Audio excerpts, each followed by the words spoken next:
Good evening, sir. Good evening, all of our listeners out there. Looking forward to tonight.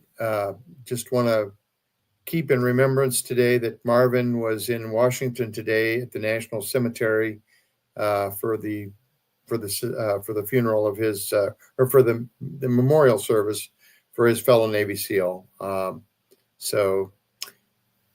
To begin with, we're going to start where we left off last time with the simple cycle. We talked about the simple cycle, and we wanted to talk a little bit about the innate brain, which controls everything, including your educated brain and your educated body. Okay, without that influence from universal intelligence, we wouldn't be able to be even alive.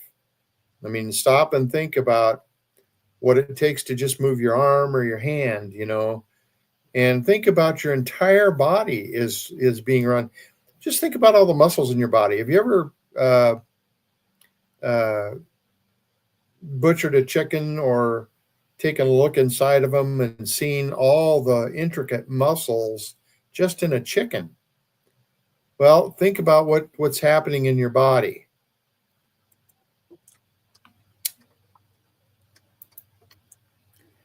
And you can think, and you realize that there are impulses, literally thousands of impulses going everywhere throughout your entire body at all times. And, the nutrients that we talk about, with longevity, the nutrients we offer, they can't do anything without a living, this innate intelligence within us directing all the organs to utilize them. All the tissue cells have to have an influence from them. Okay. So you have an innate body, an innate brain.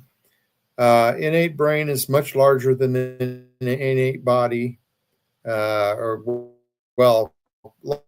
larger influence. It influences everything. And when we say innate body, we're talking about unconscious. So I wanted to talk about a little bit about what is mental force. A mental force is something that's transmitted by nerves, which unites intelligence with matter. And that's according to principle number 3. The union of intelligence with matter. Impels the force is evidently a form of energy or conveyed by a form of energy, for it can control forces that move matter physically or balance forces that do it. Mental forces are necessary to the tissues of the body. Mental force is not a physical or a chemical force, nor is it a stimulant. See, chiropractors, when they do what they do, when we do what we do, we add nothing to the body and we take nothing away. The only thing we do is remove misalignment or remove the cause of disease. Okay. And wanted to talk a little bit about a man by the name of Ivan Pavlovich Speransky. He wrote the book Nervous System and the Origins of Disease. He's kind of a forgotten pioneer in systems medicines. And you can try looking him up and you won't find him. You won't find him anywhere on the internet. They just cover up his name. They don't want him recognized even today. Let's see here. I'm trying to get this thing to go here. Okay, he was born in Russia in 1877, and he died in 1859. He was a physician, pathologist, and medical theorist. He practiced during the Imperial Russia and Soviet era. That means he had to have been practicing in the 1800s then, because that was before the Bolshevik Revolution. So he practiced in both Imperial Russia and Soviet era. And he was known for that book, The Basis for a New Direction in Pathology, in 1935. He believed that the nervous system is central to disease processes. And how many people out there believe that? Well, chiropractors do. Chiropractors do. And that disease is not a localized malfunction, but a systemic process. The central nervous system regulates immune and disease responses. He understood the psychological and environmental stress can lead to illness. And he's not talking about just physical illness. He's also talking about psychological illness as well. And he said that the body must be understood as a whole system, not a bunch of separate parts. And that's very similar to chiropractic. He challenged the reductionist medicine contingents. You know, those. You know, are you familiar with MD directed allopathic reductionist medicine, Doc? Have you ever heard of that?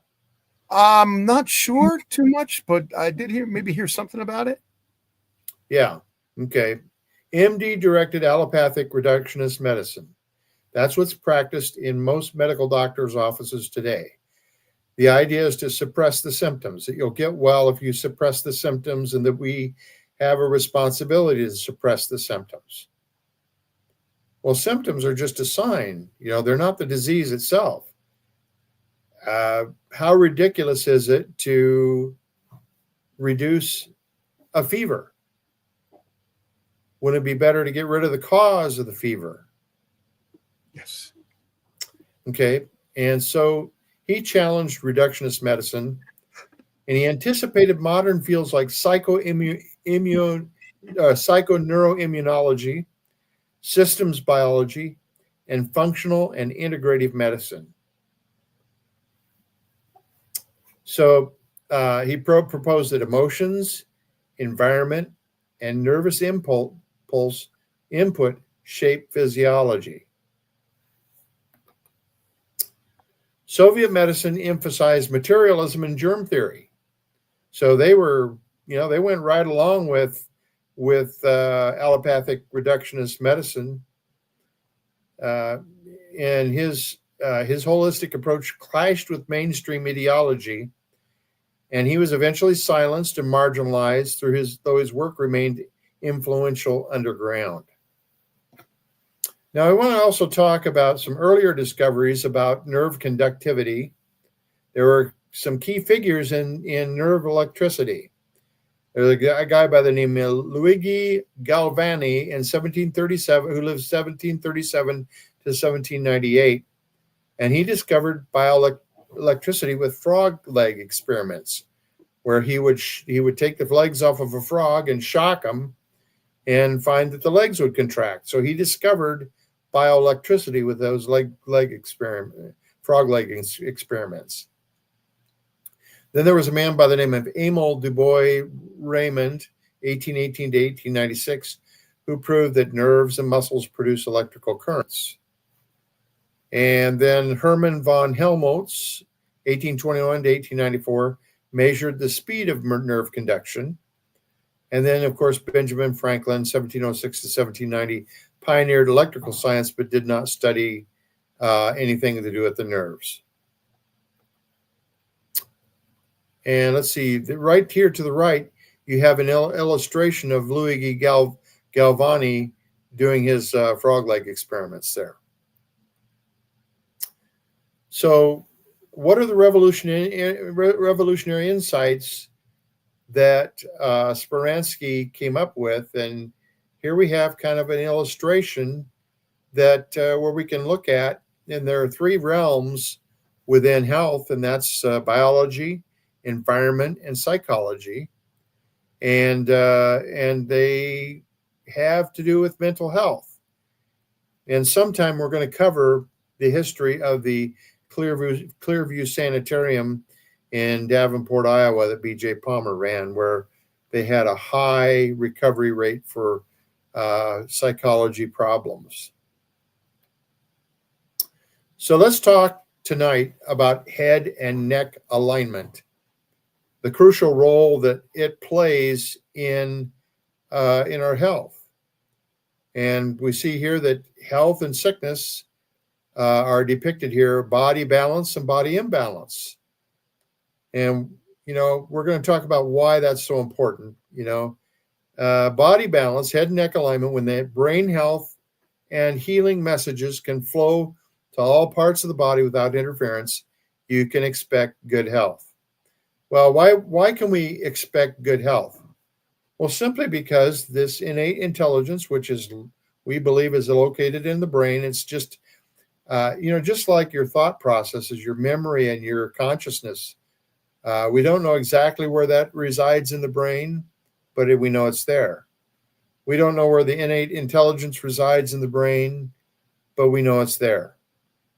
And when that can flow to all parts of the body without interference, you can expect good health, because remember, innate is always normal. That's one of the principles that's the, I believe that's the 25th principle, that the normality of innate intelligence. When you have freedom from nerve interference, everything's going to be tending towards normal. Body imbalance, head and neck misalignment, when the brain health and healing messages cannot flow to all parts of the body due to interference at the point where the head and neck join, you may expect health problems to develop. Okay? That's why we refer people to a NUCA doctor. That's because they're an upper cervical doctor that the principles of which have been set up over the years. The research has been done, and we can have a quality care.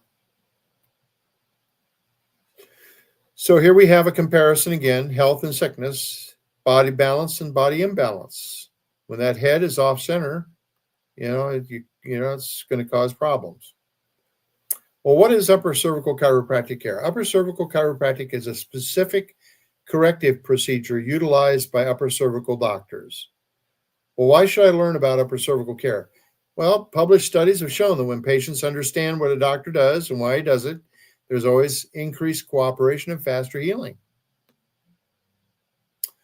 The sole purpose of the upper cervical spinal correction is to reposition the weight of the head over the center of the neck in order to remove spinal cord compression and restore body balance. This repositioning reactivates the flow of health and healing messages from the brain to the affected part of the body, so the body's natural healing can take place. This is important for preventative health care as well as crisis care for both children and adults. Now, I've looked at pictures of myself as a child, and I can see this. There's a certain posture that individuals will have. Now, you can take a look at Donald Trump, for instance. He's got one shoulder low, and his head is off to the side the same way all the time. If you watch him, just watch him on TV or watch him in videos. He's, he might be able to move the head, but he's always leaning the same way. His shoulders are always off the same way. And it's so glaring that I wish that I could get a hold of President Trump and get him to an upper cervical doctor, because he'll function better. He's not sick, but tell you what, he'll function better if he's in alignment than if he's out. Would you agree to that, Doc? I didn't hear you. I definitely agree with that. Yeah, that was, a good observation, especially with the president. Most of us don't even, what to look for. We're not looking at that. We don't even know. I didn't even notice it. Yeah, most people don't even think about that. But B.J. Palmer knew about this way back when. He was the one that discovered the head tilts and things like that. And when he was x-raying people, he thought that he could help Hitler. Now, if you notice, one of the things I ought to do is write a book about the evidence of subluxations in history. I take a look at Jim Bowie. Remember Jim Bowie in the Alamo? he was sick after he fell from a platform. He became sick. Well, he knocked himself. He may have been out of alignment, but it exacerbated everything there. Because when you have accidents like that, when you have a fall and it changes your listing, somehow it has a profound effect on people. You know? Incredible, yeah. I remember in high school getting in a fight with a guy that one time that I was supposed to be guarding. Now, this sounds crazy, but I was guarding some cookies. I was told to guard them. And he thought he had the right to come in there and take all the cookies he wanted. And I stood in his way, and we got into a fist fight, and I knocked him out on the floor. And, you know, not only did I end the friendship, I mean, he was kind of a friend. Not a close friend, but he wanted nothing to do with me after that. You know, I won the fight, but ended the relationship. And plus the fact he ended up becoming an alcoholic later. And I've always wondered if I did something to him. Now, my mentor, Dr. Bob Redman, from Springfield, Illinois. Now he's no longer with us, but he was my mentor. I mean, just an incredible guy. I used to go down and see him, take my X-rays down there, and he would encourage me. And I mean, there was a couple of times where I adjusted a patient. I thought I messed him up, and he reread the X-rays. He says, "No, you did a wonderful job. Look how much you reduced that misalignment." You know, and so he was quite an encouragement. But he told me that when he was a kid, that he used to box. He loved boxing. In fact, he said, "I've got this one fault. I love to watch boxing matches on TV." You know, that was his big deal. And he said that one time he would make rings up, you know, and he took this one. He had this one kid that he just beat the daylights out of, and within a couple of days, that kid went into acute leukemia and died. Oh, and he always wondered if he caused that kid to have leukemia by beating him. You know, after he learned what he learned about the subluxation, you know, when you become a chiropractor and you understand, you're studying the philosophy right alongside of, you know, you're taking anatomy courses, physiology courses, and, you know, you're studying cadavers and things like this, the parts of the body, and understanding what it looks like in there and how this all fits together. And then you're starting to see patients in the clinic and adjust them, and they're getting well under your care. I remember early in my first year at Palmer College of Chiropractic, I got the flu really bad. And it was, you know, really bad. Here's what happened. I went home. I drove home to Muscatine, Iowa, and the snow had blown over our driveway. And there was a wind out there, high wind, you know, and I got out of the car, and the door slammed shut right on my atlas. Just wham. I mean, really. And I got sick right then. I got the flu, I went inside, and I couldn't shovel the snow off the side, off the driveway. It's a long driveway because I was so sick. Well, I finally made it back to Palmer somehow, got back there. And I had this one young lady she wasn't even my doctor, but my student doctor wasn't in the clinic. And so she took me and put me on, she turned me to the side, turned my head to the side, and gave me a toggle recoil on my atlas. And I'll tell you something. She told me to go home and drink some cranberry juice to clean the kidneys out. And I'll tell you something. That adjustment cleared me out like you wouldn't believe. I mean, it straightened me out. And it wasn't even NUCA. It was the Palmer toggle recoil on a Thompson table, you know, and she just got it right. And I'll tell you what, it cleared me out. And, you know, maybe some of you have had experiences in chiropractic like that. Okay.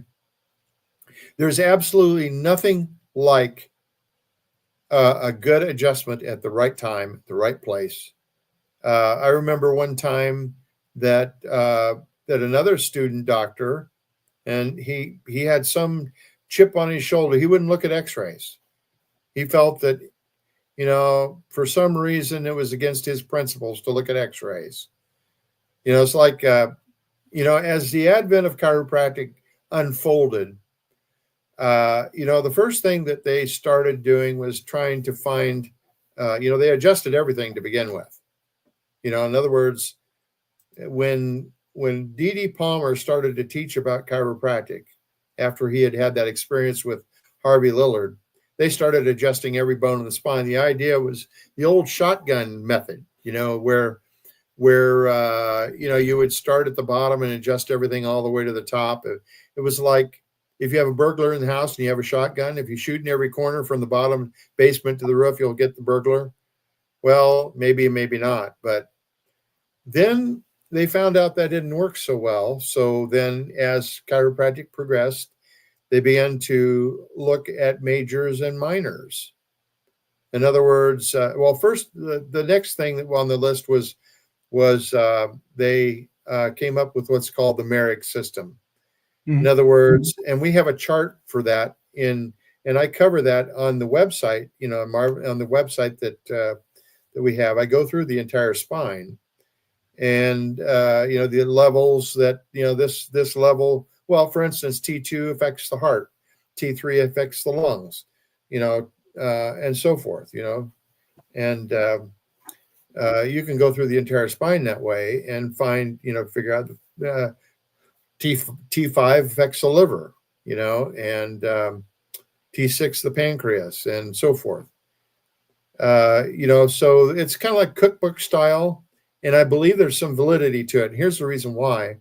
When I used to take full spine x-rays before and after, I would always measure always take a look at the wedging in the discs, that and the levels of that was affecting their body.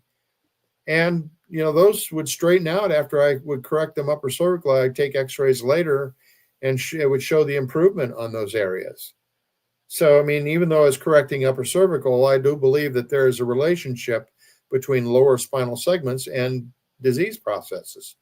Now, Dr. Wallach believes that nutritional, you can have breakdowns in those areas in terms of the disc and so forth, and it will, it will affect, and you can counteract that by nutritional support of the bone and joint situation. Okay, so you ready to bring that other back up again? I need to progress on here.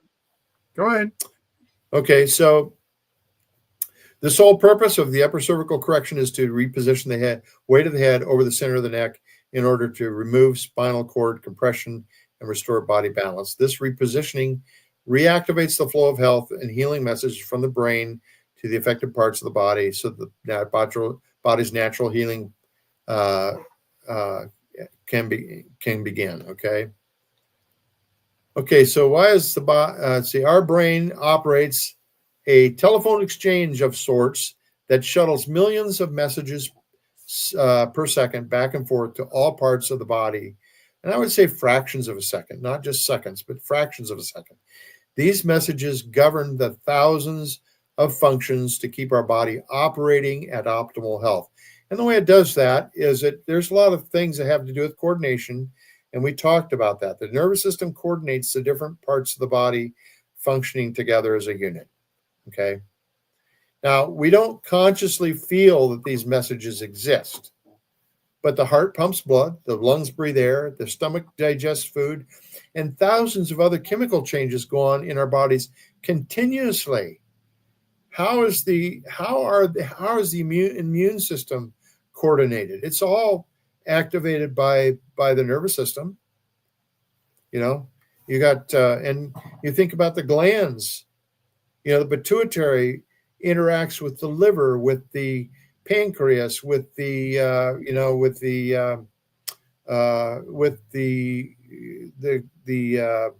sex organs are a really important part of this immune system.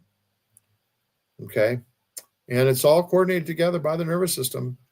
And I'll tell you something, even your bowel movements can be influenced by chiropractic care and nutrition.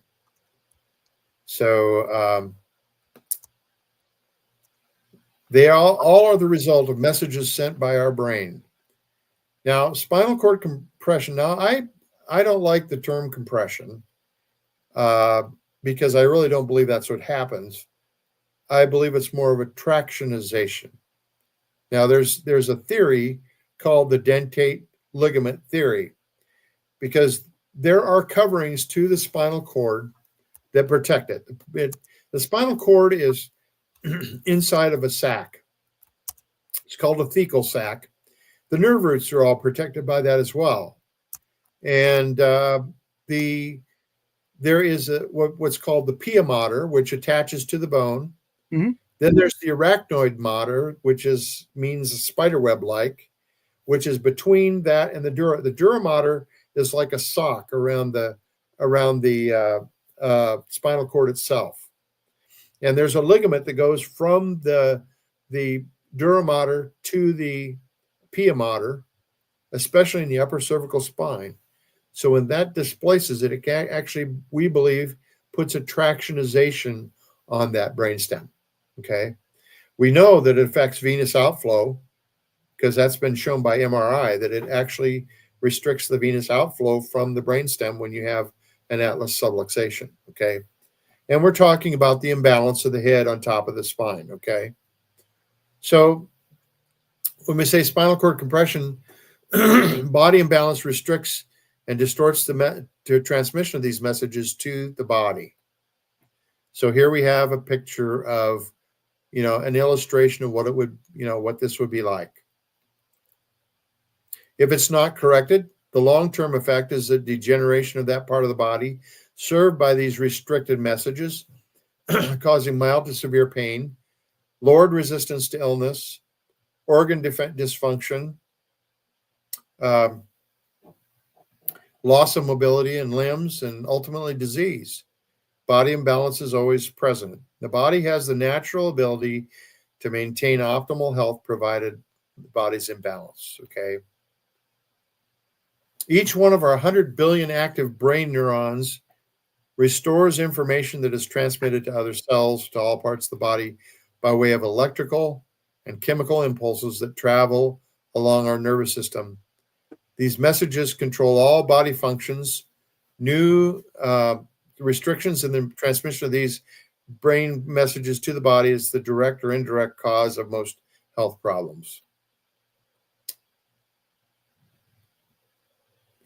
So how is spinal cord compression and body imbalance determined? Well, when the weight of the body, the head weighs anywhere from 8 to 14 pounds. When that's shifted off center, that has a profound influence upon the posture. Now, is it just a weight difference?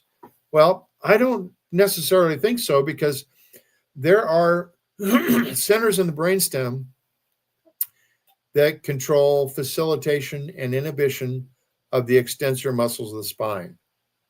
And so is it just that the head is off center, or is it that there are centers being affected within the brainstem? I believe there is.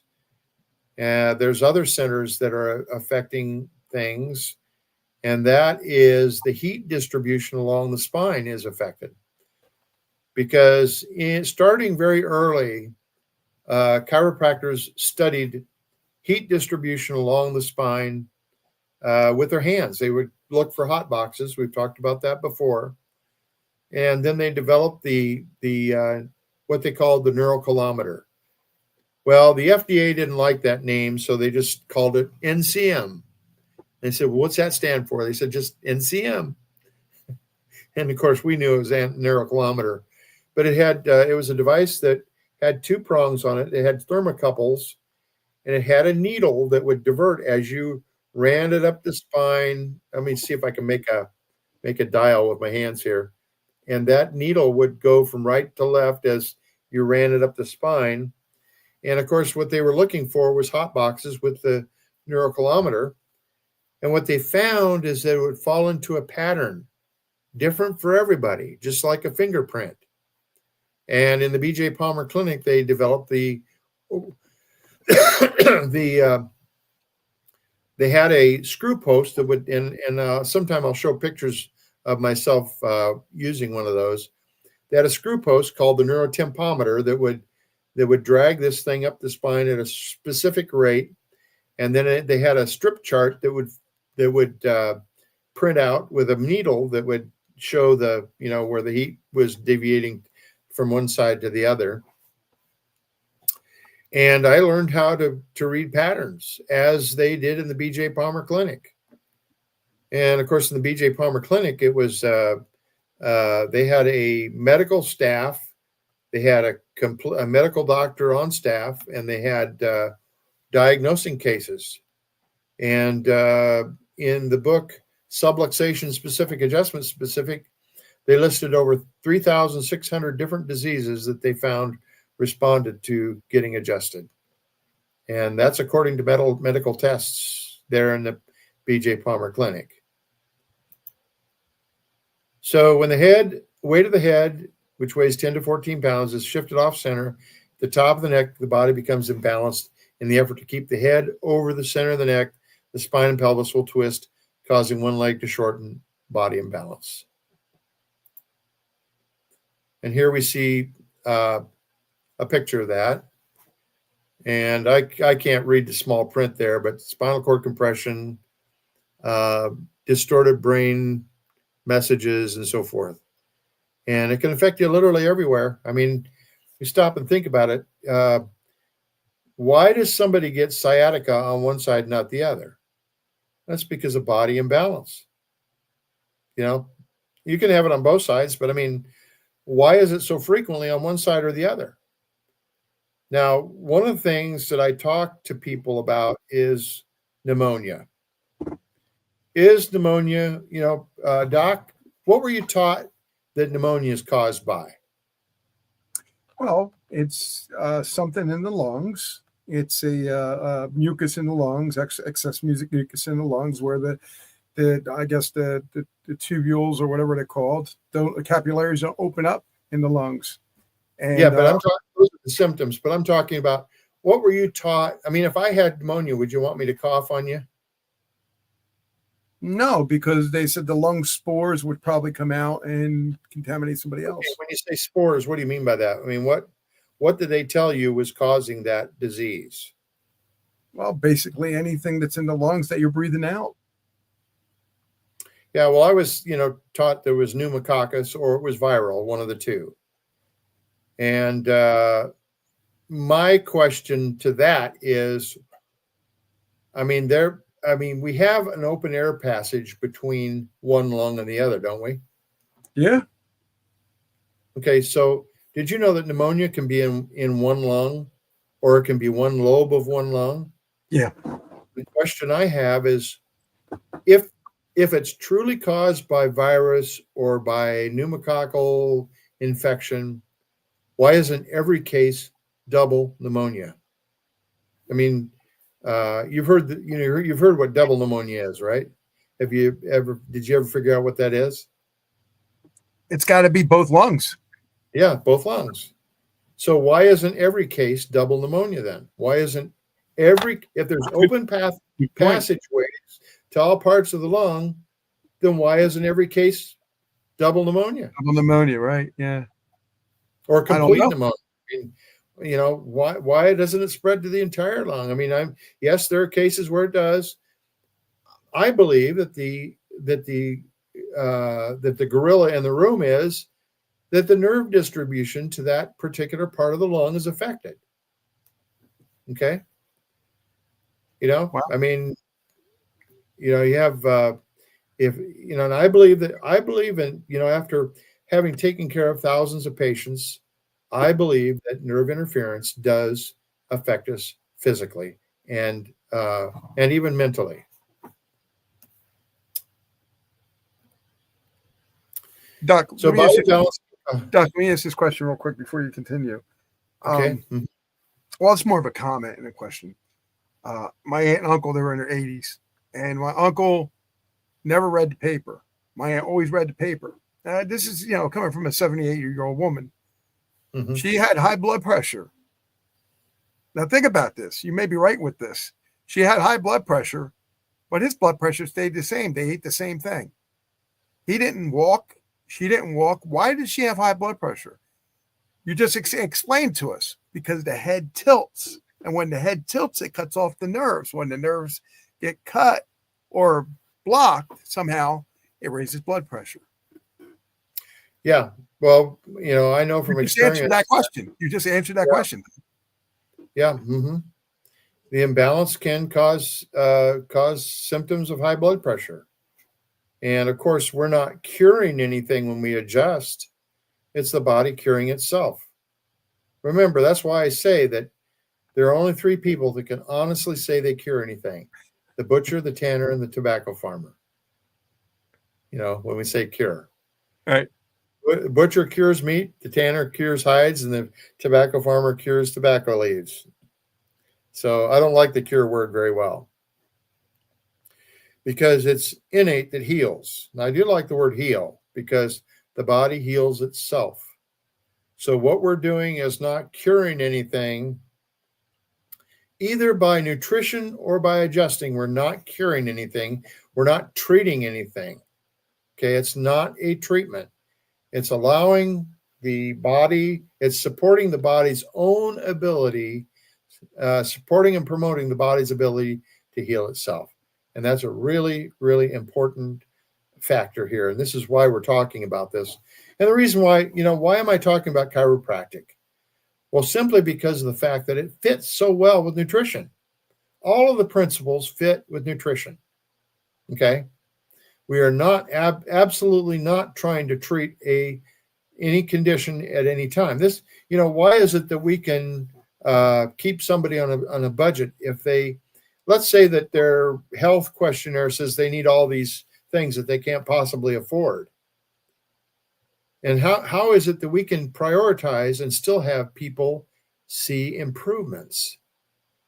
Why is it somebody can just get on the minerals for very inexpensive, and be able to see recovery? I believe it's kind of like the story in the Bible is with the lady who, saw Jesus and thought to herself, I've got this issue of blood. I've been to every doctor I can possibly be to. What if I just touched the hem of his robe? And that act of faith ended up resulting in her getting better. I believe that God will bless the most humble efforts, and you can do it within your budget. You can do it within your budget.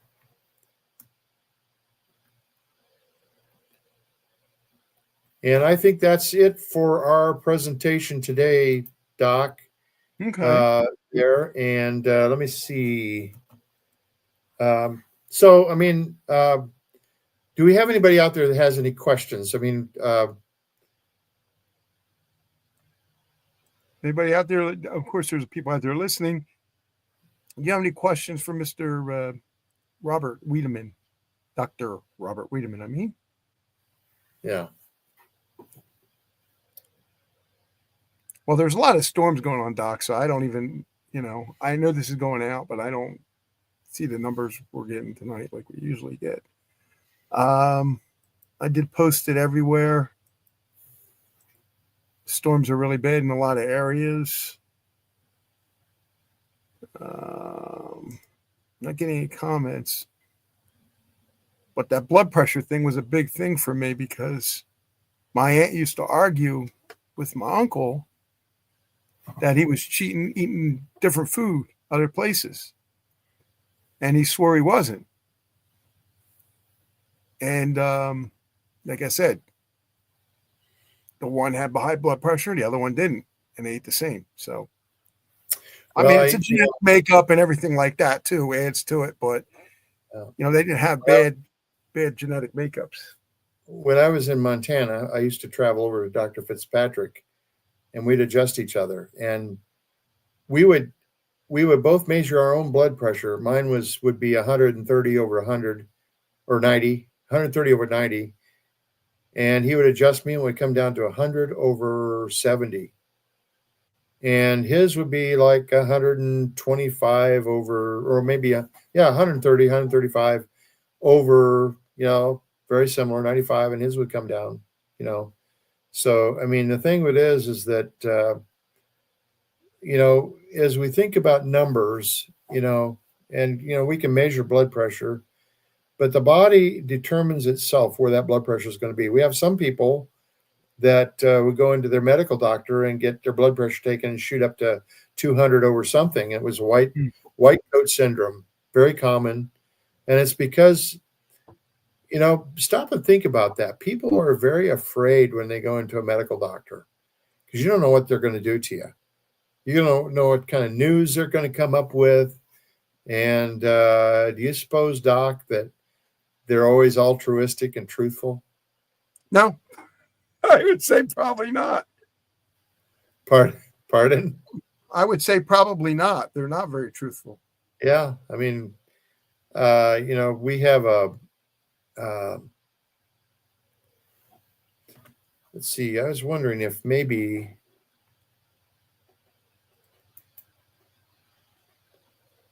let me take a look here and see.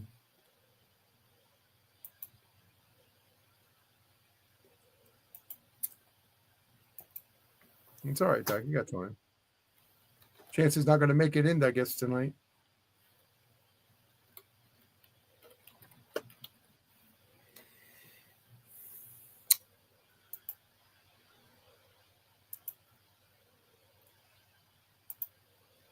Let's see here.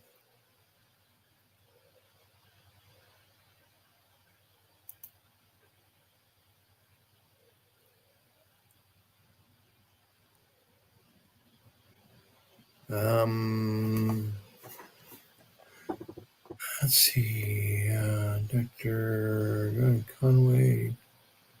Oh, I have a comment here, Doc, or a thing. Lee wants to know. Can you read that? Let me get back to you here. Hold on. I have 2 discs compressing in my spinal fluid. I get headaches and nausea. I'll tell you something. Upper cervical care will help. It needs to be supported by nutrition, by the Healthy Bone and Joint. So what I would suggest, go to our getdocsmessage.com and watch the video, and I'll be able to get back to you. I'll be glad to talk to you personally about this. It certainly can be helped. They're going to want to do surgery, I'm certain. Just absolutely as certain as I'm sitting here, they'll want to cut on you. So is it possible that you could balance the spine? You see, if you understand what the discs are like, the discs are there's fluid in the center called nucleus pulposus. It's a pulpy, it's kind of like jello. And it's surrounded by very tight bands of ligamentous tissue. They're called fibers of Sharpies, and they're angled like this. That are the elastic ones are angled like this, and the inelastic ones are angled straight down. So that when your back turns, they've actually done studies. If you turn your head to the right, your neck will get shorter. You turn your head to the left, back to center, it's taller, and then you turn your head to the side, and it's shorter. That's the way your whole spine is, and it's because of the joints and the way those fibers of Sharpies work in there. And after age 25, you no longer have a blood supply to those discs. And so if you have an imbalance in the spine, you can literally tear those fibers, especially if you have some traumatic incidents. Sometimes they just break down as a result of a lack of nutrition. And, you don't have a blood supply to those discs after age 25. Doc, did you notice when you got to age 25, things kind of were all downhill after that in terms of Um, energy, the way you felt, and things like that? I don't know. I was grinding my butt really. So I mean, I really didn't pay attention to it. I mean, I noticed after age 30, things started slowing down a little bit for me. I was lifting a lot of heavy Okay. stuff. Yeah. Yeah. I've already injured my body before that. So, it's, well, what, Well, what can you put, let me ask you this question. What can you put back into that jello-like substance to rebuild them? well, here's what happens. The end plates of the vertebra are where the disc gets its nutrition from just imbibition, and imbibition means it's like passive diffusion into the tissues there. So, nutrifying yourself does make a difference in those discs, believe it or not. And there's a couple other things that Dr. Wallach teaches, and that's that you can get, and this you get yourself an inversion table, a good one. Don't get the padded kind, get the other kind. Let me see if I can find it on here. Okay. I had one of them. I always felt like I was going to fall off. Yeah, it's called the teeter. The teeter inversion table is the one that's the best kind. Okay. Now, I took a course by Dr. Larry Allen, and Dr. Larry Allen was also an upper cervical doctor, by the way, and he tells the story about how he had been paralyzed from the waist down as a child, or in his not as a child, but in his late 20s or something like that. He had an injury, and he couldn't move his legs, and so he was in Michigan on the beach of one of the streams there, and around the stream came this canoe with the young Dr. John Grostick and his wife. And he waved at him, and he took one look at him, and he knew something was wrong. And he says, what's the matter with you? So he pulls his canoe in and talks to him, and finds out he cannot, he can't move. He would told him what happened to him. He says, you come in and I'll check you over. So he came into his office there in Ann Arbor, Michigan. This is Dr. John Grostick, who is the founder, along with Dr. Gregory, of the upper cervical, the NUCA upper cervical approach. Now, they called it Grostick back then because it was named after him. And the story of Dr. John Grostick, I'm just going to sidestep and tell the story about Dr. John Grostick a little bit. Dr. John Grostick had Hodgkin's disease, and he had heard about the B.J. Palmer Clinic. And so he went there and got analyzed by Dr. Palmer and adjusted, and he went into remission. And he was so impressed with that he became a student at Palmer and graduated and started in practice. Now, there was another gentleman by the name of Dr. Ralph Gregory, who was one of my mentors. And Dr. Ralph Gregory had been a worker at the American Brass Company. They got a piece of brass in his finger, and they took the brass out, but the finger wouldn't heal.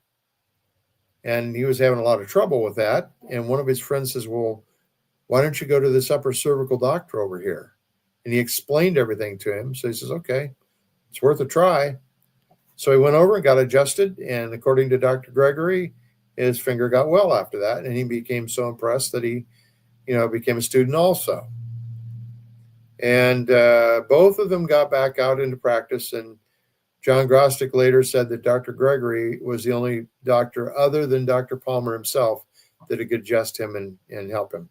Mm-hmm. Now, he apparently hit his head on the x-ray tube when he was in practice and went out of remission again with his Hodgkin's and went down and got re-x-rayed and adjusted by Dr. Palmer. And he came out of remission, but he watched everything that Palmer did and figured out how a system of measuring the x-rays so that anybody could do it, what Dr. Palmer did. And that's basically how the Grostic system started. And he worked on it with Ralph Gregory. They worked on it together. And he said to Dr. Gregory one time, he says, what are we going to call this new technique? He says, should we call it the Gregory Grostic technique? He says, I don't want my name attached to it. So he gets up in class the next day and says, this will be called the Grostic approach. So it was called Grostic ever after that. Grostic, and right. of course, when Dr. Grostic passed away, then it became, the group split. The Southern people had their own group, and NUCA was formed, the National Upper Cervical Chiropractic Association, and the research branch that was associated with it began at that time also. So, and then, and I've been adjusted by the best. I was adjusted by Dr. Gregory. I was just adjusted by Dr. Dick Holtz, who later did it's a very different experience. Each chiropractor using the same principle adjusts a little bit differently. It's their own signature, type. It's like Dr. Dick Holtz adjusted different than Dr. Gregory did, and but I'll tell you something. The first course that I had in upper cervical was with Dr. John Grostic Jr. I learned how to read x-rays from him. And I actually started using it in my office right away after that. So I guess you could say I was a Grostic practitioner before I was a NUCA doctor. Yeah, there you go. But I'll tell you something. When I was in high school, I had this terrible, icky feeling in here. This is before I was introduced to chiropractic. Okay. And I stayed with my brother, and I were staying with our aunt and uncle, and in Lincoln, Nebraska, because we wanted to go to school with our cousins, and we had a good education there, by the way. And but I had a lot of anxiety and things like that. And my aunt took me to this medical doctor, and he gave me a vitamin B shot. And it really helped. It helped me focus better. I mean, it was so much better. And I wondered, well, why do you have to have a shot to have B vitamins? Well, they moved away, and a couple of years later, I went to college in the same town and started having that icky feeling again. And my mother gave me Valium, and I couldn't take a whole Valium. It just knocked me for a loop. So I cut it in half, and that was still too much. I cut it in a quarter, took a quarter tablet and I did this for a short period of time. And I tell you something, I've been always afraid to do anything to my mind ever since I was in school. I never wanted to take anything, any kind of medication of any kind. And this is why chiropractic was such a good fit for me, because when I raised my boys, we never had an aspirin in the house. We didn't have any kind of medication in the house. If my boys got sick, I got them down and got them checked, and they would get well. And they were the healthiest kids in the school. So, I mean, the thing with it is that, but, when I still had some health issues that were not being addressed. Now, Dr. Gregory was he was the best chiropractor that ever adjusted me. I mean, I had blood sugar issues that disappeared as soon as he corrected me. Wow. I mean, the first night he adjusted me, I thought, what in the world's happening to me? I had diarrhea just about half the night. I mean, and I didn't have enough knowledge at that time, really understand. And I've been through chiropractic philosophy and understood chiropractic philosophy well. I mean, I would have called him up if I'd had his number. What did you do to me? By the next morning, I'll tell you what, I felt wonderful. It was just the most amazing thing. And then, he used to have what he called professional services, and he would x-ray us and adjust us. And He would show the before and after x-rays right in class. And he zeroed everybody out. I mean, he reduced them down to zero. He had that kind of talent. And that's why I learned from him. And that's why I established the board certification, because we found that you could not expect as good a results unless you had 85% or better percent correction on the first x-ray. In fact, we were required to have a high percentage of correction of the subluxation 10 patients in a row, and they had to be sent into the NUCA board, and they had to agree with your x-rays. We had to check our x-ray alignment to make sure it was precise. That was the first step. Mm-hmm. You see, the first measurement that a NUCA doctor makes on his patient is the measurement, the precise alignment of his x-ray machine. Mm-hmm. Because it causes distortion if it's misaligned. They discovered that very early, clear back. Now, when B.J. Palmer was doing it, he took stereo x-rays. He wasn't worried about alignment. He was worried about the three-dimensional look at it, which is another way of doing it. But we had precise alignment. And I'll tell you something. If I started having problems with my patients not responding to my care, I would stop the practice right there. I would shut the whole practice down for a whole week. It would take me a week to check the alignment on that x-ray machine. And as soon as I got it in alignment, man, patients would start coming in from out of the blue, and and I would start getting the results again.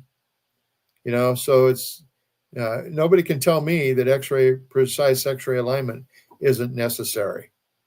And so, of course, we have special frames for that. My dad made my x-ray frame. When I started out in practice, I was in a building where the floor shifted, every day, just about. That floor had no foundation to it. It was all mud in the basement. It was all mud. Oh boy. This is down on the Mississippi River, in Mississippi town. That was in Muscatine, Iowa, where I started my practice. I was in with Dr. Myron Brown for a while, and he is now at Sherman College of Chiropractic, is a professor there. And he's the one that actually worked with Bud Crowder, who was my mentor. Mm-hmm. Bud Crowder was my mentor in Davenport, Iowa. He had been in the B.J. Palmer Clinic. And he and Dr. and Roger Titone all worked on this, the Titron, the infrared scanner, where you can actually do heat signatures on the spine. And, it's kind of replaced the NCM.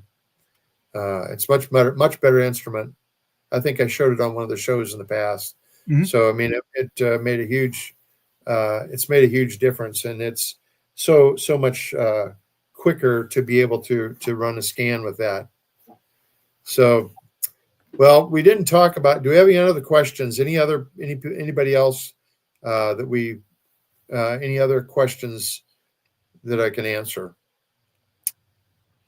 Let me see. I'm looking. I'm checking the YouTube, looking at the emails. I don't see anything.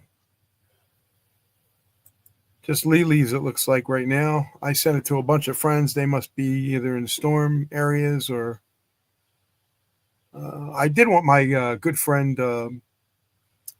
Marlene Lynn Fields to come on one day, because she's a stunt woman, and she's had the stunt woman. She's in, and she does stunts for Bionic Woman, $6 Million Man. Okay. Some movies, and her body has been through it all. And you stop and think about it. If you have a concussion of forces in that spine, I mean, and you stop and think about this. I've had people have injuries of the low back. And I said, well, how can that affect the upper cervical spine? Well, think about it. If you took we always want long balloons, and filled it with water, and mm-hmm. then smashed one end of it, where would that water go to? The other end. Yeah, the other end. If it doesn't go out of the balloon, it just multiplies in another area. So Yeah, and that concussion of forces can knock you out of alignment. yeah, If you were to see the upper cervical spine and how it basically, the atlas cradles the skull, like that. There's two joints come down called the condyles, and the atlas cradles that. And there's no bony locks that keep that level. And what happens is the head can misalign just like around the rim of a cup. And there's over 28,000 different ways it can misalign because there's several different directions it can misalign into. It can rotate, it can go superior or inferior, laterally, and it's a three-dimensional kink. So if it goes to the side, it can go forward and then back, or forward and forward and up. And so it's three-dimensional. So that's why it takes somebody that has some mechanical knowledge to undo it. And I have the ability to visualize in 3 dimension. That's why I was, able to do what I did as well as I did, because I'm able to visualize those things in 3 dimension. Just have that ability. So with that, if we don't have any more questions, I think we're done for the night, aren't we? Yeah, we are. I just wanted to read this out to the listeners out there. This is you can get getdocsminerals.com or getdocsmessages.com. Healthreform90@gmail.com, or you can contact them at 406-270-3754. That's 406-270-3754. Doc usually is put you on an answering machine, but then I'll get back to you as soon as possible. This is one of the guys that I love, because when I have an issue and I reach out to Doc, and even my buddy Chance is the same thing. He's right there, Johnny on the spot. Right there, Johnny on the spot. Contacts you back, ask you how you're doing. Is everything better?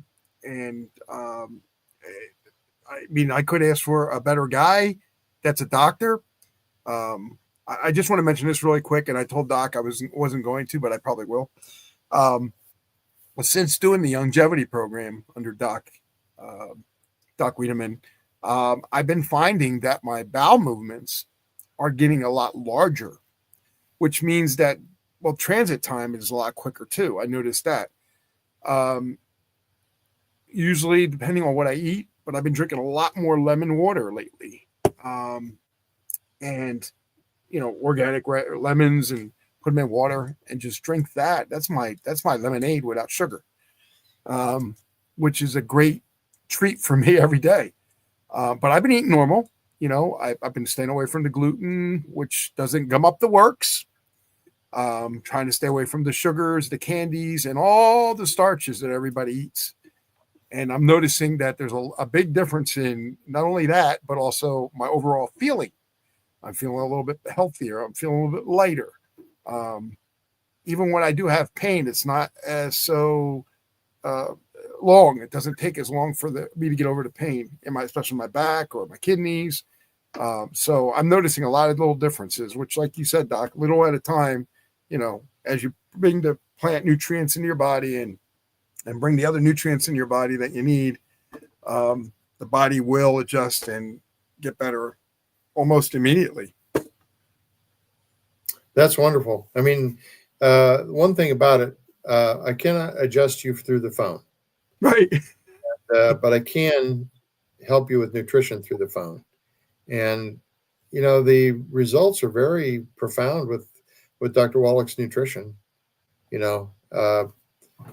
would love to be able to have everyone have their subluxation corrected, but you can be on those nutrients no matter where you are. We even have them in a format you can take on the plane with you. If you are temporarily on an airplane and can't be near your nutrients, we have them that you can take with you. So, but anyway, with that, we got you covered, guys. Yeah. And Bob's your uncle. Bob's your uncle, and he's your aunt. All right. Bye, everybody. Have a great day. Thanks for being here and listening to Dr. Wiedemann's Wellness Revolution. Thank you. Yeah, thank you. Hey,